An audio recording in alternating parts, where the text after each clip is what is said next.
घरभरणी होती तर ते लॉफ्ट असते घराच्या वरती सामान ठेवायला, तर इथे पूजा चाललीये, काय काय चालली, अचानक ती तिथे बसून मला हाक मारते. म्हटलं हे मी एकदम पाहिलं की तू पोचली कशी तिकडे, ती पोचली, ती लॉफ्टवर जाऊन चढली.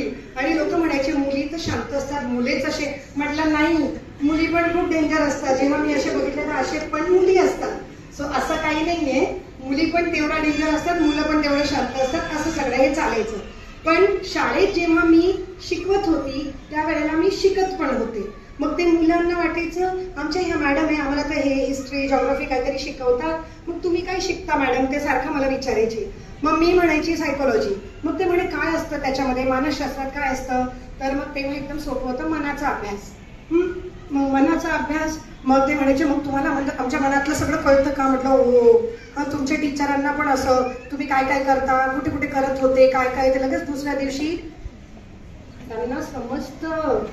आता तरी ते स्टेटसवर दिसतं. म्हणजे आम्ही कुठे गेलो ना, काहीतरी मी कधी बघितलं आणि म्हणायची की पाहिजे विद्यार्थी दिसत आहे, कारण कोणी पण एक दिवस सुट्टी आली तर असं ते वे टू गुर असे स्टेटस राहतो, चांगले डॉक्टर खाली, चांगले याच्या खाली.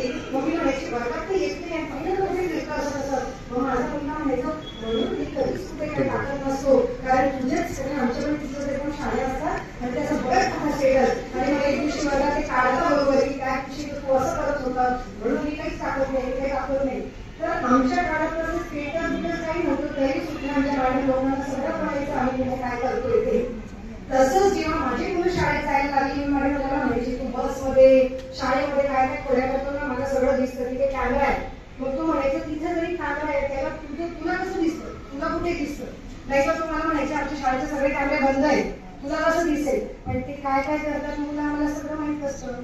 तुमच्या घरी लहान भाऊ बहीण कोणी आलं तू किंवा असेल घरी, तुम्ही जर सांगितलं ना किचन मध्ये वाटी घेऊन ये, तू गेला किचन मध्ये आणि तू 5 मिनिट आलाच नाही, मग आपण आवाज देतो. मग आवाजला उत्तर देत नाही, मग आपण अजून परत आवाज देतो. मग काय करत असेल किचन मध्ये, साखर खात असते. हे तुम्हाला पण मनाचं कळायला लागलं ना, असं असतं मानसशास्त्र. म्हणजे 5 मिनिट तुम्ही माझं लेक्चर ऐकलं ना, लगेच तुम्हाला पण मनात कळायला लागलं. मग तुम्ही काय पाहिलं का, माहित असतं हे काय करत असेल तिकडे. हेच जेव्हा तुम्ही वर्गात काय काय खोड्या कराल, काय करत नाही असं, तेव्हा मॅडमलाही माहित असतं. कारण काही वर्षापूर्वी मॅडम पण तिथेच बसलेल्या होत्या ना, आम्ही आमच्या शाळेत हे करायचो, आम्ही आमच्या इकडे हे करायचो, म्हणून तुम्ही पण तिथे काय काय करताय ते सगळं माहित असतं. ओके. सो सायकोलॉजी मध्ये आम्ही हे स्टडी करत असतो, पण मनाचं नाही, बिहेवियर वगैरे वगैरे गोष्टी. जसं मी सांगितलं मनातलं कळतं. तुम्ही इमॅजिन करा की काही वर्षापूर्वी ना असं लँडलाईन ते कॉइन बॉक्स फोन होता, तुम्ही पाहिले होते का? तुम्ही जन्माला आले तेव्हा मोबाईल होते, सो तुम्ही नाही पाहिले असता. तर कुठेतरी असं कॉइन बॉक्स होता, 1 रुपया टाकायचा, मग तिथून फोन करायचं, मग मला फोन करायचंय, कुठे तो डब्बा आहे, मग तिकडे जाऊन मी फोन करतो. मग लोक म्हणे काही दिवसांनी ना असं आविष्कार होणार आहे की आपण बसल्या जागेवरून कोणालाही फोन करू शकतो. तेव्हा आम्हाला वाटायचं असं कसं होईल ग, असं कसं. आता होतंय, मोबाईलवरनं कुठूनही मी फोन लावू शकते कोणाला पण. मग नंतर ते म्हणे आपण ज्याच्याशी बोलतोय ना तो दिसेल आपल्याला. मग आपल्याला वाटायचं कसं काय दिसेल ते फोनवर. मग आज व्हिडिओ कॉलमध्ये मी आता अमेरिकाला फोन लावला तर दिसणार नाही का, दिसेल. तसंच तुम्ही इमॅजिन करा काही वर्षानंतर तुमच्या मनात जे जे काही चाललंय ना ते इकडे स्क्रॉलिंग न्यूज सारखं फीड चालू राहील कपाळावर, तर काय होईल. जर तुमच्या मनात काय काय चालू आहे हे मला असं सरळ सरळ सरळ दिसत आहे, जर असं होईल 10 वर्षानंतर तर जगात काय होईल. Can you imagine. सपोज आमच्या सायकोलॉजीमध्ये असे काही टेस्ट असतात. जर पृथ्वीवरचे सगळे लोक उडायला लागले तर सांगा, वाक्य कंप्लीट करा, तर काय होईल. तुम्ही बसल्या जागेवर बोलू शकता आणि तुमचे सगळ्यांचे उत्तर बरोबर आहे. मी काय इकडे तुमचा वर्ग घ्यायला नाही आली का, तुझा भाग आला तुला मार्क भेटणार नाही असं काही नाहीये. तुम्ही इमॅजिन करा, तुम्ही विचार करू शकता ना, तुम्ही वाचता ना स्टोरी इमॅजिनरी हे ते. जर पृथ्वीचे सगळे लोक उडायला लागले तर काय होईल. आकाशात ट्रॅफिक जाम होईल, पेट्रोलचे भाव कमी होतील, पासपोर्ट व्हिसा लागेल, चोऱ्या माऱ्या कमी होतील का जास्त होतील, सगळे उडायला लागले तर काही पण होऊ शकतं. Can you imagine? बसल्या बसल्या विचार करायला काय जातंय? तसंच आता विचार करा, सगळ्यांच्या मनात काय चाललंय इथे दिसत राहील तर काय होईल? तुम्ही असे आजूबाजू बसले, तिच्या मनात काय चाललंय तुला इथे दिसतंय, काय होईल? पुढे 10 वर्षानंतर असं सगळ्यांचं दिसायला लागलं, मी आले इथे लेक्चरला, तुमच्या इकडे चालू आहे, कधी संपेल हे लेक्चर, शाळा कधी सुटेल, कधी सोडवतील, कशाला आणून बसवलंय, हे सगळं मला दिसेल. चालेल का? मागे मी कॉलेजला विचारलं ना, ते म्हणे मॅडम सगळे लोक पट्टी बांधून फिरतील, नाहीतर भांडणं होतील. होईल की नाही? सो आपल्याला समोरच्या व्यक्तीचं मनातलं कळायला लागलं तर मोठा प्रॉब्लेम होऊ शकतो. ठीक आहे, पण तरी सुद्धा आपल्याला वाटतं काही काही वेळेला की आपल्या मनातलं यांना समजतच नाही, समजलं असतं तर किती बरं झालं असतं. असं पण वाटतं की नाही, घरच्यांना माझं समजतच नाही, माझ्या मैत्रिणी तिला समजतच नाही, हे पण गोष्टी असतात. सो हे सगळं जे आहे हे सगळं सायकोलॉजीशी रिलेटेड आहे आणि त्याच्याशीच रिलेटेड मी एक टॉपिकवर आज बोलणार आहे. तर आता तो विषय तसा सोपा आहे, पण आपण त्याच्यावर जे आहे की मानसिक आरोग्यावर आपण काहीतरी बोलणार आहोत. सो पहिला मी एक छोटासा प्रश्न तुम्हाला विचारते, तुम्ही कधी पण आजारी पडले आहात का? असं कोण आहे एक पण दिवस आजारी पडला नाही त्याला आपण असं फिटनेसचं काहीतरी वेगळं बक्षीस देऊ? एक पण दिवस आजारी पडला नाही, सगळे मागे मागे वाढत आहात, म्हणजे सगळे लोक आजारी पडले आहेत, है ना? कधी ना कधी आपण आजारी पडतो. आजारी पडतो तर काय करतो? डॉक्टरकडे जातो. म्हणजे मला सर्दी आली, ताप आला, खोकला आला तर आपण काय करतो? डॉक्टरकडे जात असतो. पण असंच ना, हे जे आहे हे आपण फिजिकल आजार म्हणत असतो. तसेच मेंटली मानसिकरित्या सुद्धा आपल्याला कधी कधी आपण आजारी पडतो. मानसिकरित्या आजारी कसं पडतो त्याच्यावर आपण बघूया. हा, एक सिंपल गोष्ट आहे की तुम्हाला असं कोणावर कधी खूप राग आलेला आहे? मग त्यावेळेला तुम्ही काय करता? सगळे लोक सेम नाही करत. सो कोणी पण सांगा, खूप राग आलाय तर काय करता? सगळ्यांना राग आलाय ना? मग तुला खूप राग आला तर काय करते? मारते. डायरेक्ट मारते. आई वडिलांवर आला तर रडते. कसं बदलतं बघा. का? खूप राग आलेला आहे तेव्हा मी काय करते? इथे अजून कोणी वेगळं काय करतं? खूप राग आला तर काय करता? एकत्र नाही काय? हा, रागाने बघतो, डोळे वटारून काहीतरी रागाने बघतो त्या व्यक्तीकडे. जो नजरच खूप डेंजर असते. रागाने बघतो, त्याला बोलतो, शिवीगाळ नाही करत, पण रागात काही पण बोलतो. कधीतरी आधाळापट करतो. आता ही म्हणे आई वडील काही बोलतो तर मी रडते.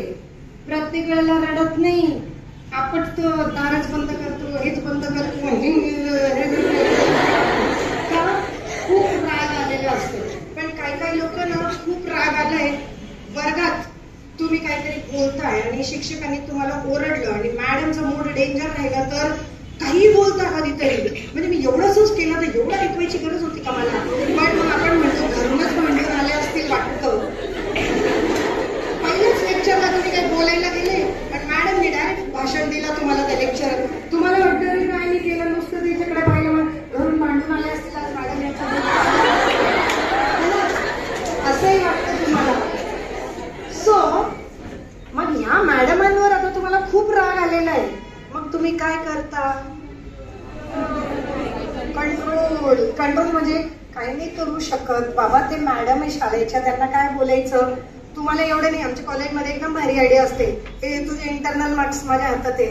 हा, म्हणजे काय झालं ना, माहितीये ना, 10 मार्क इंटरनल, 10 मार्क इंटरनल. मग आपल्याला गपचूप ऐकावायचं लागतं. म्हणजे आम्ही ना, म्हणजे टीचर लोक जेव्हा टीचर बनतात तर त्यांचे ट्रेनिंग असतो, डीएड असं ना. तर ते बीएड कॉलेजमध्ये जेव्हा आम्ही शिकायला गेलो तर तिथे ना प्रत्येक गोष्टीला मार्क होतं. म्हणजे तुम्ही काय पण, आज आपल्याला या रूमची साफसफाई करायची आहे, मग ते साफसफाई करायला तुम्हाला 10 मार्क पैकी भेटणार आणि मग त्या 10 मार्कानंतर 5 मध्ये कन्वर्ट होणार. मग तुम्ही काहीतरी असाइनमेंट करायचं 20 मार्काचा, मग ते कन्वर्ट होईल 5 मार्क. असं प्रत्येक गोष्टीला मार्क.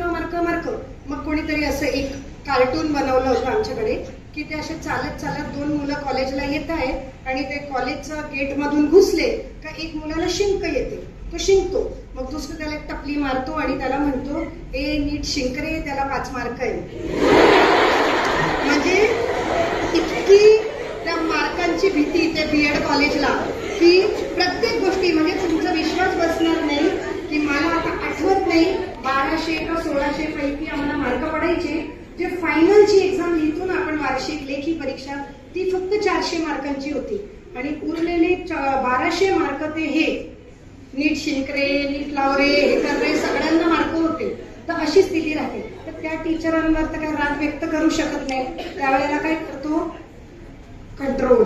पण कंट्रोल केल्याच्या नंतर डोक्यात तर आहे ती, घरात घुसले तर कोणी दिसलं समोर, लहान भाऊ बहीण, मग झालं सुरू. कारण ते मॅडमचा राग आता घरी काढायचं. ते मराठीत म्हणे, वड्याचं तेल वांग्यावर. So this is a thing की राग आला तिकडे व्यक्त झाला, पण कधी कधी ते कोणी सापडतच नाही व्यक्त करायला. मग धडम होते, काहीतरी होते, जो दिसला आपण त्याच्याशी. तसंच एखाद्या दिवशी आपल्याला खूप वाईट वाटलं एखाद्या गोष्टीचं, मग आपण लगेच आजकालच्या काळात फोन करतो. जुन्या काळात आम्ही दुसऱ्या दिवशी बघून वाट बघायचं, कधी मैत्रिणी भेटेल, कधी हे. मग आपण आजकाल एका मैत्रिणीला फोन करत, हे तुला माहिती का आज शाळेमध्ये, ती म्हणते मला खूप वेळ नाही, गथम का मला हे ठेवून देते फोन. दुसऱ्या मैत्रिणीला फोन लावतो, तुला माहिती का आज शाळेत काय, ती म्हणते अरे माझं ना माझी आई काहीतरी म्हणते, ती फोन ठेवून देते. मग 2, 3, 4 मैत्रिणी फोन ठेवून दिला. पण तुम्हाला तर सांगायचं आज शाळेमध्ये काय झालं. जोपर्यंत तुम्हाला ते बोलून दाखवलं नाही तुम्हाला, तोपर्यंत ते डोक्यात चालू असतं की आज ना असं असं झालं आणि मला कोणाला तरी सांगायचं असतं. असं तुम्हाला होतं की नाही? हे काय आहे, आपल्याला वेगवेगळे इमोशन्स येतात आणि ते इमोशन्स आपण कंट्रोल नाही करू शकत. कंट्रोल करतो, पण खरंच कंट्रोल होतं का? बघ, आम्ही ना सायकोलॉजीमध्ये असं अँगर मॅनेजमेंट, खूप राग आला ना त्याचे वेगवेगळे हे शिकतो ना टेक्निक. त्याच्यामध्ये एक काय, खूप राग आला ना 1 ते 10 आकडे मोजा. कोणी म्हणतो उलटे मोजा. काय माहित, उलटे मोजायला पण तेवढंच वेळ लागतो ना, 10, 9, 8, 7, 6 तेवढंच वेळ लागेल. 1, 2, 3, 4. पण उलटे मोजा, असे मोजा. म्हणजे त्यांचं हे असतं की राग कमी होईल. पण मला तर नाही कमी होणार. मला एकाला द्यायची आहे आणि मला राग आलेला आहे, पण मी तर शिकले की 1 ते 10 मोजा. मग मी 1, 2, 3, 4, 5, 6, 7, 8, 9, 10. मग मी देईल एक संख्या. कारण राग तर काही थांबला नाही, पण आपण आकडे का मोजायचे असतात? राग कंट्रोल करायला. तर जेव्हा मी अशी स्लाइड मध्ये दाखवले तेव्हा मी म्हणते 1 ते 10 मोजा, गरज पडली तर 100 आणि त्याच्याहून पुढे 1000. आणि 1000 पर्यंत मोजल्यानंतर पण राग शांत नाही झालं तर 1001, 2, 3. तुम्ही मॅथ्स मध्ये शिकता ना, नंबर्स कुठपर्यंत आहे? अनलिमिटेड. सो आपला पर्पज काय, राग शांत केला पाहिजे आणि म्हणून आपण ते हे एक्सप्रेस करण्याच्या अगोदर वी शुड काउंट. आता काय होतं, ते काउंटिंग मध्ये कधी कधी आपण थोडा वेळ विचार करतो आणि मग नंतर आपले विचार बदलतात आणि आपला रागही शांत होतो, मग आपण बोलू शकतो. ठीक आहे. सो समोरची व्यक्ती खूप राग आलेले आहे, खूप काय काय बोलतोय, तेव्हा तुम्हालाही राग आला, तुम्ही हे बोलणार, मग ते सगळं असं हिटेड आर्ग्युमेंट होतं. त्यापेक्षा एक जण ओरडतोय, बोलतोय, करतोय ना, शांत. आपण फक्त ठरवायचं, ह्याला मी उद्या उत्तर देईल, उद्या मी बघते हिच्याकडे, उद्या मी बघते हिच्याकडे. तोपर्यंत तिचं सगळं शांत होईल. मग उद्या आपण म्हणायचं का तुला काल हे झालं होतं, मग हे ते, मग ते सगळं शांत होतं. सो असं आपले वेगवेगळे इमोशन आहे. तुम्हाला जेव्हा वाईट वाटतं, तुम्हाला राग येतं किंवा आनंद होतो, तर काही नाही, ते आपण सगळ्यांशी शेअर करतो. पण बरेच वेळेला तुम्ही खुश होता, तुम्ही घरात नवीन 4 व्हीलर गाडी आणली, मग आपण काय करतो, पूजा करतो, हे करतो, मग सगळ्यांना पेढे वाटतो. मग तुम्ही ज्या सगळ्यांना पेढे वाटताय त्या सगळ्यांना पण तुमच्या एवढाच आनंद होतो का? प्रत्येक वेळेला कधी कधी त्यांना त्रास होतो, कारण यांनी ही गाडी घेतली, यांनी हे घेतलं, ते होतं. तर राग, द्वेष, जे मी सांगितलं, या सगळ्या गोष्टी होत असतात. सो ह्या ज्या आहेत, हे सगळे जे आपल्या इमोशनल अप्स अँड डाऊन्स असतात, या सगळ्यावर आपला मानसिक आरोग्य डिपेंड असतो. पण तुम्हाला खूप राग आला, तुम्ही खूप खुश झाले किंवा तुम्हाला खूप चिडचिड झाली, तुम्ही खूप काहीतरी झालं, तर आपण लगेच डॉक्टरकडे जातो का? नाही. बट हे आता तुम्ही लहान आहे, आपल्या कल्चरमध्ये आपले आई वडील आहे, आपले फ्रेंड्स आहे, आपण कोणाकोणाशी बोलतो आणि ह्या सगळ्यांशी बोलल्यामुळे आपलं जे सगळं हे ताण असतो ना, स्ट्रेस, तुम्हाला येतो का स्ट्रेस? मला खूप ताण आहे बाबा, मला खूप टेन्शन आहे, टेन्शन. तुम्हाला टेन्शन येतो का?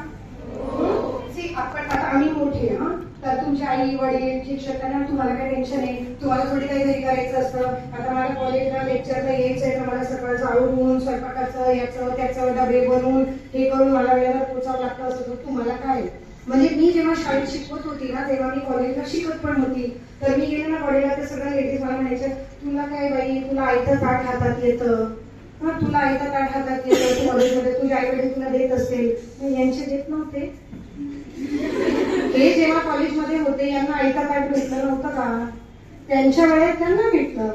आता आपण त्या मी म्हणेन तुम्हाला किती मज्जा ग, 7वी 8वीला मला काहीच करावं लागत नाही. मी होती ना 7वी 8वीला तेव्हा मी पण काही नाही केलंय ना. सो मी जेव्हा तुमच्या वयाची होती ते सगळं मी पण केलेलं आहे. सो मी तुमची किती मज्जा तुमची असं नसतं. प्रत्येकाला त्यांच्या एज नुसार काही ना काही टेन्शन आहे. तुमच्या घरी लहान भाऊ बहीण असेल 1ली 2री 3री ते पण म्हणत नाही का होते मला खूप टेन्शन आहे, मला हे करायचंय. So what is all this tension? तुम्हाला कशामुळे टेन्शन येतं? अभ्यास. अजून अभ्यासात सर्वात जास्त टेन्शन कोणाचं आहे? गणित, सायन्स. मला तर इतिहास, मला इतिहासाला मी आवडीचं होतं. मला आवडीचं काय शिकायचं इतिहास? म्हणजे एक मनुष्य जन्माला आला त्याने काय काय काय काय केलं आणि मी कशाला वाचू त्याचं? मला फार काय घ्यायचं. आणि आमच्या काळात सगळे ते लर्न करायचे होते ते वर्ष नाही का आमचे सण. आमची मॅडम म्हणायची कुठे असं वाचता होता सण आला ना लगेच मागच्या पानावर लिहायचं ह्या डेटला हे झालं आणि ते सगळं लर्न करायचे. मग ते इतकं असं डेंजर झालं ना सगळ्या मुलांना इतिहास ना आवडीचा विषय झाला. मग शेवटी ते महाराष्ट्र सेकंडरी एज्युकेशन बोर्डने ठरवलं हे इतिहासाचे सण बिनवर जास्त भर नाही द्यायचं पण सिक्वेन्स लक्षात ठेवायची. मग परीक्षेमध्ये आता तसा प्रश्न येतो की त्याचा क्रम लावा. म्हणजे पहिलं काय झालं, मग हे झालं, मग ते झालं. कारण तुम्हाला एक स्टोरी माहिती पाहिजे तर तुम्हाला क्रम तर माहिती पाहिजे ना. पहिलं हे झालं, दुसरं कोणत्या वर्षात झालं ते चालतं पण ऍटलीस्ट सण लक्षात ठेवले पाहिजे. सो असं ते होतं. जसं तुम्ही म्हणता ना मला वाटतं हे इतिहास कशाला शिकायचं. आता माझ्याबरोबर एक मॅडम तिची लहान मुलगी आहे 4वी 5वीला. तिला सगळ्या गोष्टी खूप आवडतात फक्त अभ्यास आवडत नाही. ती जरूर म्हणते की अभ्यास कोणत्या माणसाने काढलाय ना तो सापडलाच पाहिजे. असं त्याला बघेल ना की कुठून त्यांनी हा अभ्यास काढला. पण तुम्ही इमॅजिन करा की खरंच जर अभ्यास राहिला नसतं तर तुम्ही काय केलं असतं? मजा आली असते. तुम्हाला काहीच नाही नुसतं उड्या मारल्या असते इकडे तिकडे. किती दिवस उड्या मारले असते आणि किती प्रकारचे उड्या मारले असते. नंतर काय? सो हे अभ्यास आपण जे काही शिकतो ते कशासाठी आहे? 10वी पर्यंत काही बेसिक सब्जेक्ट आहे जे सगळ्यांनी शिकायचे का तर त्याच्या बेसिसवर पुढचं बरंच काय काय असतो. म्हणून आपल्याला पाया मजबूत पाहिजे म्हणून आपण ते विषय शिकत असतो. ठीक आहे. सो हे असे जे काही गोष्टी आहे ना हे आपल्याला आपल्या लाईफमध्ये करावे लागतात. सो ते करणार. एक गोष्ट मला कळते की जी गोष्ट करायचीच आहे ना मग पण हे कशाला असं करून केलं तर मजा येते का करायला? आता तुम्हाला या लेक्चरला आणून बसवलं. तुम्हाला याच्यातून सुटका आहे का? तुम्हाला नाही बसायचं आहे लेक्चरला मग काय करणार तुम्ही? मग जाऊ दे मला नाही ऐकायचं मी चालले घरी. जाऊ शकता? नाही. मग मी वर्गातच बसते. अलाउड आहे? नाही. तुम्हाला तर येऊन इथे बसायचंच आहे. मग आता आणलंय ना आता बसवले ना त्यापेक्षा ऐकू इथे काय चाललंय ते. जर तुम्ही असे आले की जाऊ दे आणलंय ना बघू आपण काय चाललंय इथे तर तुम्ही शांततेत बसून ऐकाल. पण कशाला आणलं इकडे, आम्हाला तेच बरं होतं, आम्ही खालीच चांगले होते, आता तर सुटायची वेळ आहे. आता हे पूर्ण लेक्चरमध्ये तुमच्या डोक्यात तेच चालू असणार. सो एक सिंपल गोष्ट काय आहे, जे काम आपल्याला करायचं आहे आणि ते आपल्या म्हणजे टाळता येणार नाही तर त्याला आपण खुशी खुशीने करा की हे आपण केलं तर आपण चांगल्या पद्धतीने तिथे राहू शकतो. आता काही छोट्या छोट्या गोष्टीवर मी येते की आता तुम्ही लहान आहेत, तुम्हाला छोटं काही झालं, तुम्हाला काही फील झालं, तुम्हाला एखाद्या गोष्टीचं खूप वाईट वाटलं तर तुम्ही काय करता? शाळेत काहीतरी घडलं, मैत्रिणीने काहीतरी सांगितलं, एकदमच मन दुखवलं गेलं, मग काय करता? मी सांगितलं याला फोन कर त्याला फोन कर ते ठीक आहे, पण 2-3 मैत्रिणींना फोन करून काही झालं नाही नीट, मग काय करता?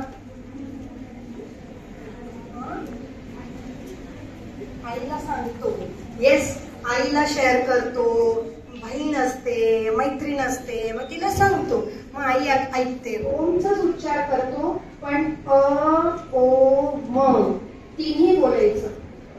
सो दीर डोळे बंद करा आणि मचा उच्चार जास्त पाहिजे असं. सो डोळे बंद करा आणि हळूच एक दीर्घ श्वास घ्या.